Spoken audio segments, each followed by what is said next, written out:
Brexit has completely failed for the UK, according to the majority of Brits. A recent poll has found that Brexit has completely failed for the UK, according to the majority of the British public, with just 22% of respondents believing that leaving the EU has had a good impact on the UK in general. Almost 50% believed that it has had a bad impact. The poll was conducted by Opinion to mark the third anniversary of the UK leaving the EU single market and the customs union.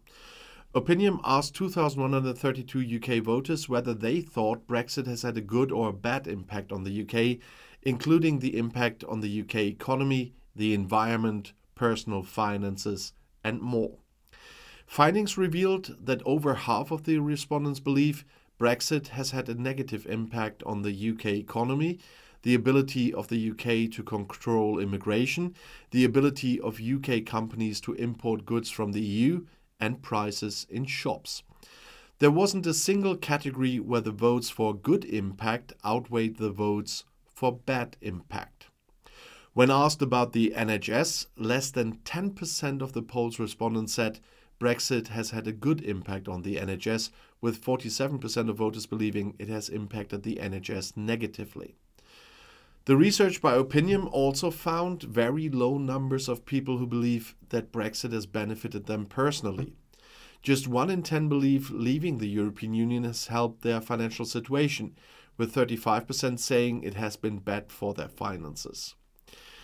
James Crouch, the head of policy and public affairs at Opinion, said, "Public discontent at how Brexit has been handled by the government continues, with perceived failings even in areas previously seen as a potential benefit from leaving the EU."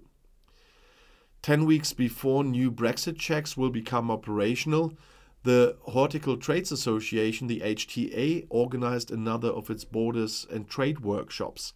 The session, kindly hosted by Provender Nurseries, aimed to equip members with the necessary knowledge and skills to trade internationally. And that's another example of how the horticulture industry is trying to adapt to all that's happening, but to still keep up their supply chains.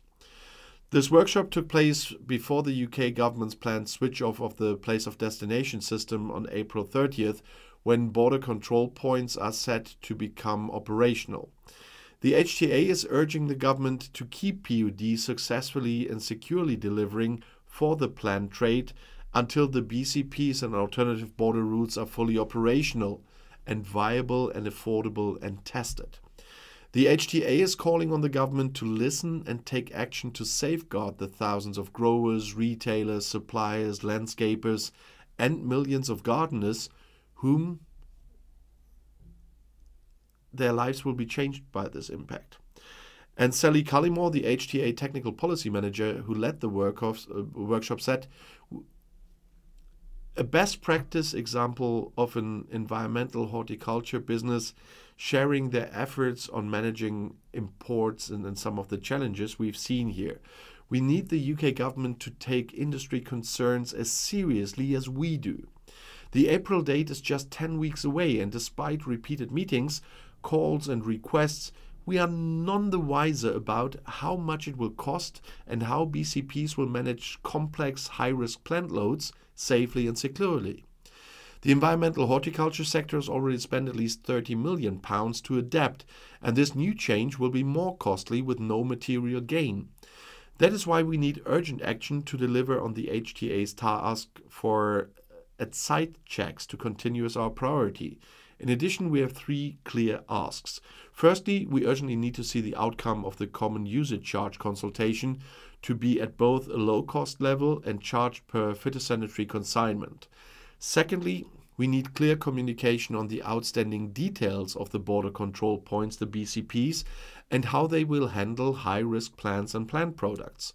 Thirdly, we need to know the capacity and capability of BCPs to deal with the plant trade, and that is all before we even tackle accessibility to authorized operator status and address hurdles to becoming a control point.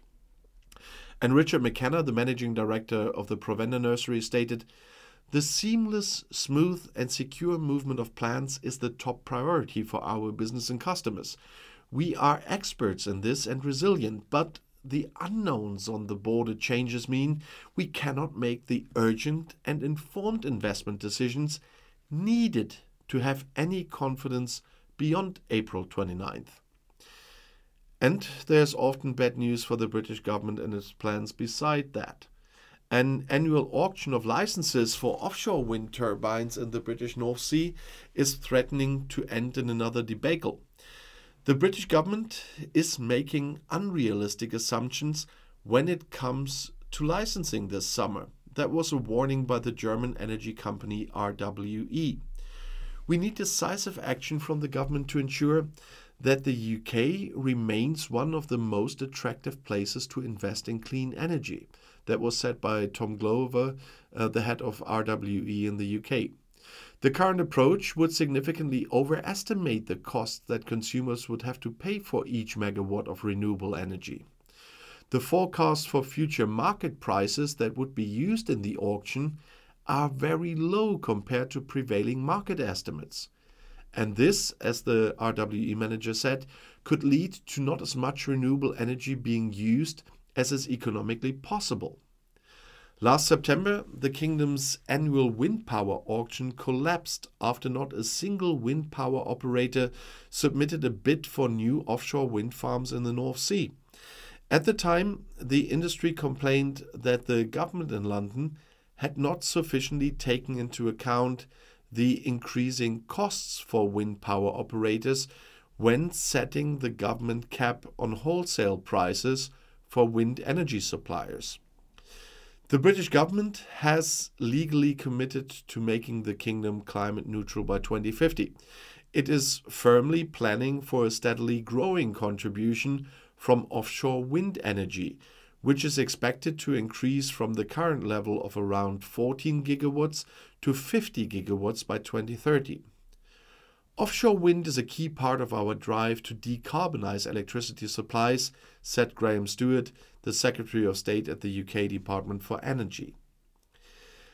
RWE also sees the kingdom at a crucial milestone on the path to climate neutrality.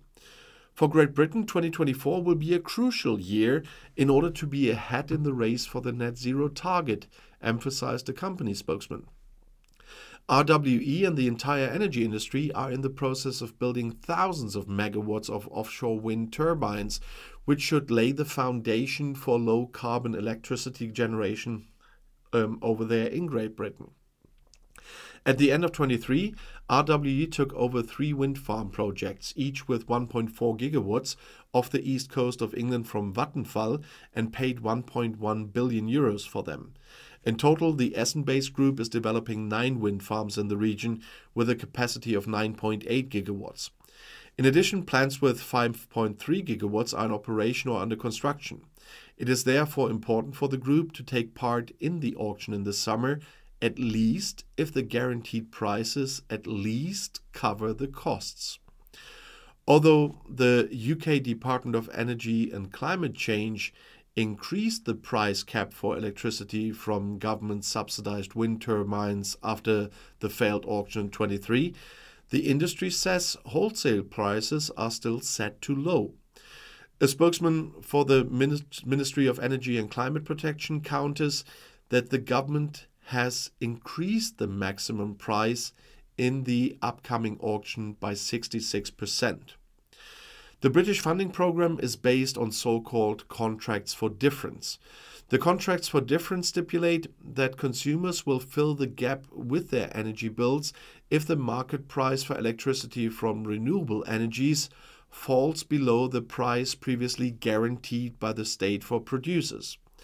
This gives electricity producers and consumers financial security, they say. However, if the government sets the guaranteed price too low, as it did last year, it scares investors away. The exact key details of the auction will be published in March, so we will not know until further in this month what happens. But promoting wind power will further reduce the dependence on gas for electricity generation, promote competition, and ensure that taxpayers pay a fair price for their electricity, at least according to the government spokesman. The funding programme has led to significant growth in the UK's renewable energy sector, which now includes the world's 5 largest offshore wind farms and supplies 40% of their electricity, up from 7% in 2010, according to the government. Not all operators see it that way. In July 23, the Swedish energy company Vattenfall stopped a British wind farm with an output of 1.4 gigawatts. The development is no longer profitable after the cost of the technology has increased by 40%. The wind farm is one of the largest in the North Sea and was expected to power 1.5 million British homes.